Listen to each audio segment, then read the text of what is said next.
let's talk today about how to use grave dirt for magic. When gathering grave dirt, you might want to place it in a black velvet bag so it will contain whatever spiritual power that has been soaked into the grave dirt. Now, here's the thing about grave dirt. When gathering it, the most potent form is when it's a newly dug and covered up grave. You just gather a little bit of soil from the top. You don't have to gather something that's closer to the actual body in the casket, though you can, but I'd recommend if you're just going to look for potent grave dirt, just take some off of a grave that's been newly dug and newly covered up. But if you just want to have grave dirt in general, that's completely fine. Find a grave that you feel drawn to. Maybe you might even want to use something like a pendulum. You might want to place yourself at the center of a graveyard and then have a pendulum. I have this chakra pendulum. And you might just want to try to figure out which way it's kind of pointing, as far as like it's slowly moving in a circular fashion, then it'll start swaying back and forth to the area you're supposed to go to or that you are being drawn to. Now you can also use dowsing rods, and I have actually a couple of those in my car. And dowsing rods will basically, once you have them against your body and once they're slowly starting to move, you'll find that you're directed towards a particular location. People have been using dowsing rods for thousands of years, really, I believe. And we've started to realize that they actually find graves quite well because of the composition of both the body and the spirit that kind of draws attention from those copper dowsing rods to that gravesite.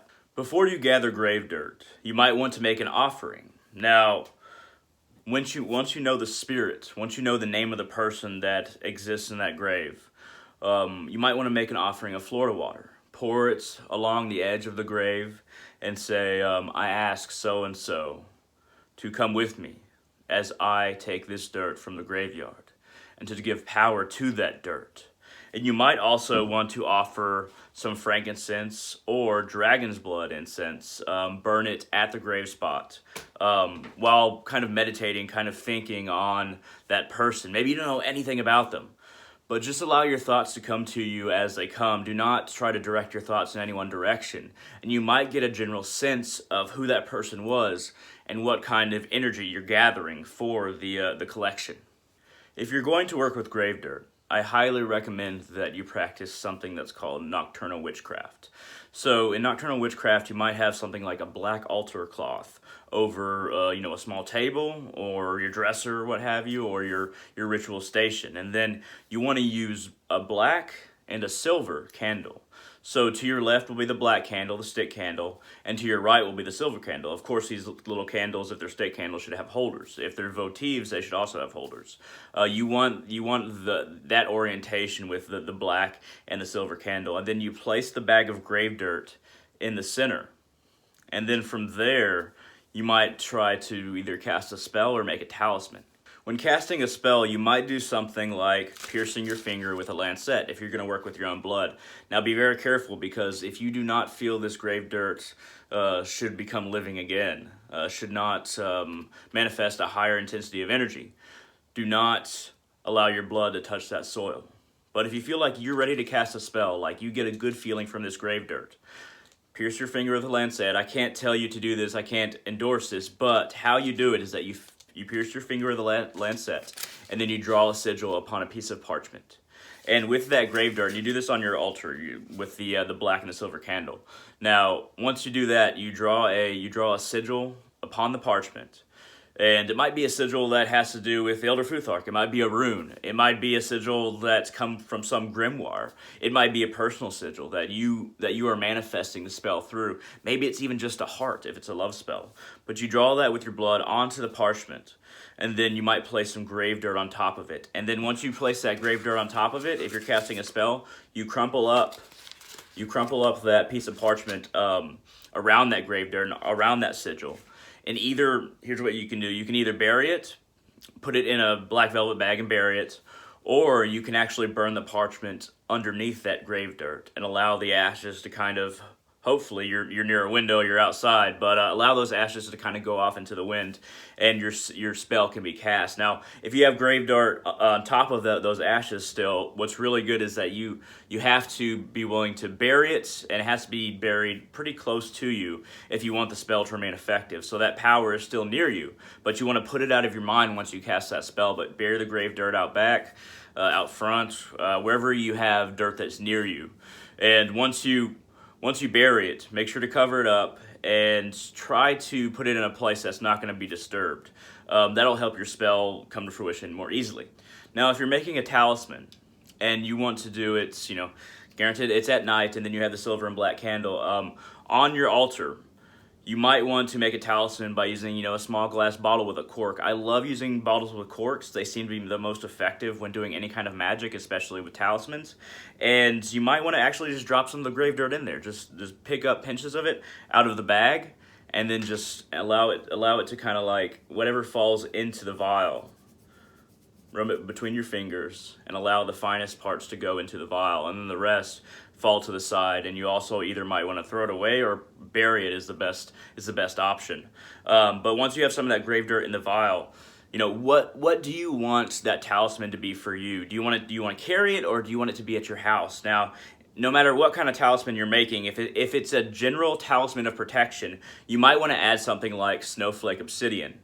Obsidian is very grounding, and it's a very protective mineral, if I do say so myself, and I've worked with obsidian quite a bit. I even have an obsidian scrying mirror that I actually use on my working altar right now. So let's say you have that Gravedirt, that obsidian in there. You might want to add, if it's for protection, you might want to add some nails. You don't have to, but you might want to add some little nails in there. Or maybe you want to write out a symbol on a piece of paper or a piece of parchment and then stuff it in there. But before I forget, remember that when you add your own blood to a piece of some Gravedirt, or you're working with Gravedirt, there's that latent life force that still remains, that kind of floods out of a body over time. And if it's very old grave, it might have more of the ego that's left behind and not the life force. If it's a newer grave, you might be able to revitalize that life force by adding some of your own blood. If it's a very old grave, you might still be dealing with just the ego. It's a bodiless ego. It's an ego that doesn't have a home, so it wants a task. But just understand that you're either dealing with the ego and the life force that you're revitalizing, or if it's just the ego, if it's a very old grave, you might just be giving it a task. So I'd highly recommend using blood in regards to when you're dealing with life force, if it's a more recent grave. You can still do it with the grave that's very old, but I find it's most effective if you revitalize that Gravedirt with your blood, if you're going to use your blood. Now, I keep multiple bags of Gravedirt in the room that I'm in right now. One was gathered from one graveyard, the other was gathered from another. And sometimes, if you want to do a spell or a talisman, maybe you'll gather it for that particular task. But I tend to just gather Gravedirt from different graveyards and then have a spot in my room to where I label the bag. Of course, I have numbers on them to signify which post-it note, what's a big post-it note that it matches to, and I write all the information to that graveyard, and then I write a number. So if it's from the number that I have for graveyard 4, then I'll put this in front of that information. And a lot of the time I'll say where in the graveyard I got it from, which particular grave I got it from off the top. And you want to, if you're going to have a lot of Gravedirt in your room, in your house, in your dwelling, you want to make sure that it's labeled so that you know where it came from and you know what you were working with. And if something goes wrong, then you know where either not to get the Gravedirt or to make sure you don't get it from that grave again. So make sure you label, make sure you have that at least written down in a journal, or like I have it where I have multiple large post-it notes and different graveyards on them. Well, if you take any material from a graveyard, as far as like pottery, a piece of a grave, realize that that's a crime. So be very careful. I can't recommend any of this, but just be very careful if you're taking any material from a graveyard, because it is a crime. Now, the soil itself, if you gather the soil itself, it's not as much of a crime, really. I mean, I guess somebody might charge you with that, but very unlikely. It's just dirt to them.